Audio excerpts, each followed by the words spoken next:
প্রিয় দর্শক, আসসালামু আলাইকুম। আলোচনাটা খুবই গুরুত্বপূর্ণ হবে। প্রিয় দর্শক, যারা ইউটিউবে দেখবেন তারা সাবস্ক্রাইব করবেন, যারা পেজে দেখবেন তারা সর্বোচ্চ লাইক, শেয়ার, কমেন্ট ও ফলো দিবেন। প্রিয় দর্শক, ইরানের উপরে আক্রমণ কেন করল আমেরিকা?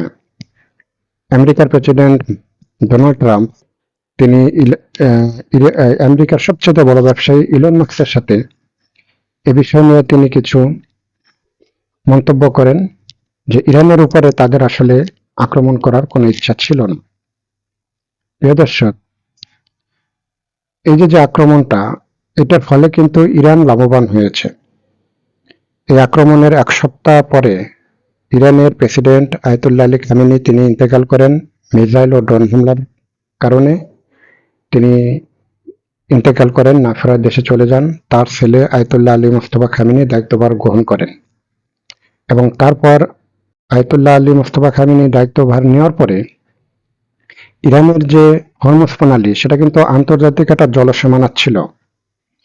কিন্তু মোস্তফা খামেনি দায়িত্ব নেওয়ার পরে সে আন্তর্জাতিক জলসীমানাটাকে তার দেশের ভৌগোলিক সীমানার সাথে তিনি যোগ করে ফেলে, যে ওইটা তার দেশের একটা ভৌগোলিক সীমানা। ওই জায়গা দিয়ে কোনো তেলের ট্যাঙ্কার যাওয়া আসা করলে তাদেরকে ট্যাক্স ফি দিতে হবে। এটা একটা বড় লাভবান। কিন্তু যুদ্ধের এক সপ্তাহ পর্যন্ত ওই হরমুজ প্রণালীটা আন্তর্জাতিক জলসীমানা ছিল এবং হরমুজ প্রণালীর লাগাম টেনে ধরার কারণে আমার কাছে যেটা মনে হয় যে যুদ্ধের যে গতিটা একটু থেমে গিয়েছিল। পুরা গতি না থামলেও একটু গতি থেমে গিয়েছিল। হরমুজ প্রণালী দিয়ে কোনো জাহাজ যাওয়া আসা করতে পারতো না, এখনো পারে না। এই একটা বিষয় ইরানের জন্য সবচেয়ে লাভবান এই একটা জায়গায়। আর একটা হলো 2015 সালে বারাক ওবামা যখন ক্ষমতায় ছিল তখন ইরানের সাথে একটা চুক্তি করেছিল, ইরান কখনো নিউক্লিয়ার শক্তি হবে না, বা এরকম একটা চুক্তি বারাক ওবামার সময় ইরান করেছিল।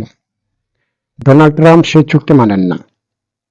ডোনাল্ড ট্রাম্প তার মতো করে তিনি চুক্তি করতে চান, কিন্তু তার মতো করে চুক্তি ইরান করে না। এখন ইরানের উপর এই যে আক্রমণটা হলো, এই বিষয় নিয়ে আমেরিকার সাবেক প্রেসিডেন্ট বারাক ওবামা তার দেশে একটা ব্যবসা প্রতিষ্ঠান উদ্বোধন করতে যাইয়া তিনি বলেন যে ইরানের উপরে আক্রমণ করার ফলে ইরান নিউক্লিয়ার তৈরি করার দিকে তারা অগ্রসর হতে পারে। কিন্তু তার সময় যে চুক্তিটা ছিল, ওই চুক্তিতে বলা ছিল যে ইরান নিউক্লিয়ার বোমা তো কখনো তৈরি করবে না। কিন্তু এই আক্রমণের ফলে নিউক্লিয়ার চুক্তির বিষয়টা হয়তো ইরান আর একটু সামনে তারা অগ্রসর হবে। এরকম বিষয় নিয়ে আমেরিকার সাবেক প্রেসিডেন্ট বারাক ওবামা তিনি মন্তব্য করেছেন। এই আক্রমণটা আমেরিকা কেন করলো? করার তো আসলে দরকার ছিল না। এখন আমেরিকা এখান থেকে বেরো হতে পারতেছে না। মিডল ইস্টের ছোট্ট একটি দেশ যারা সমস্যা তৈরি করে, এবং ওই দেশটি সারা পৃথিবীর জন্য একটা সমস্যা। সেই দেশটির কারণে হয়তো ইরান আমেরিকার যে চুক্তিটা সেটা একটু বিলম্বিত হচ্ছে। ডোনাল্ড ট্রাম্প চাচ্ছে ওই দেশটিকে বাঁচানোর জন্য, আবার ডোনাল্ড ট্রাম্প নিজেও এই যুদ্ধের থেকে সরতে না পারলে তিনি নিজেও আসলে ঝামেলায় পড়ে গেছেন, বা তার দেশটা, পুরো দেশটা একটা ঝামেলায় পড়ে গেছে, বিশেষ করে তেলের বিষয়টা নিয়ে।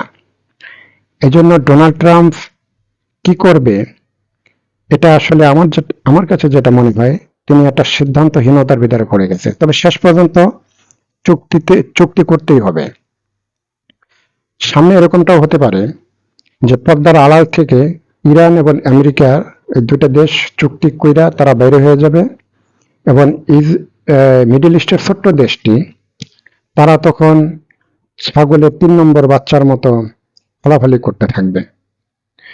তবে ডোনাল্ড ট্রাম্পকে আমরা যা মনে করি, আসলে তিনি সেরকম না। তিনি চাচ্ছেন মিডল ইস্টের সেই ছোট্ট দেশটিকেও তিনি রক্ষা করতে চাচ্ছেন, কারণ ছোট্ট দেশটি তো তাদের বন্ধু দেশ, তাদেরকে রক্ষা করতেই হবে।